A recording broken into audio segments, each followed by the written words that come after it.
আজ হচ্ছে শুক্রবার আর এখন সময় হচ্ছে সকাল 6টা।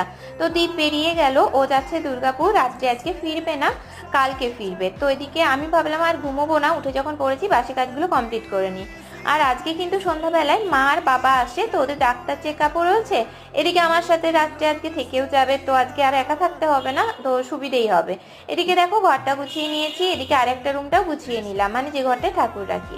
তারপর সোজা চলে এসেছি চা বানাতে, চাটা খেয়ে নিই। আর এদিকে জানো তো বেশ ভালো মতো গরম পড়ে গেছে, একদমই আর শীত নেই। সকালের দিকটা একটুও ঠান্ডা ঠান্ডা লাগলেও দুপুরের দিক থেকে আর একদমই লাগছে না। তারপর স্নানটা সেরে নিলাম, স্নানটা সেরে পুজোটাও সেরে নিয়েছি। আর তারপর একদম সোজা চলে আসলাম ব্রেকফাস্ট করতে। তো রাত্রে রুটি ছিল আর একটু তরকারিও ছিল, ওটা দিয়ে ব্রেকফাস্টটা কমপ্লিট করলাম।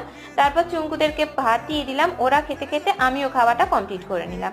তারপর অনেকদিন পর আজকে ডিআইওয়াই করতে বসেছিলাম, তো কমপ্লিট করে দেখাচ্ছি চলো। তো দেখো এইটা বানিয়েছি আর এটা বানিয়েছি, কেমন লাগছে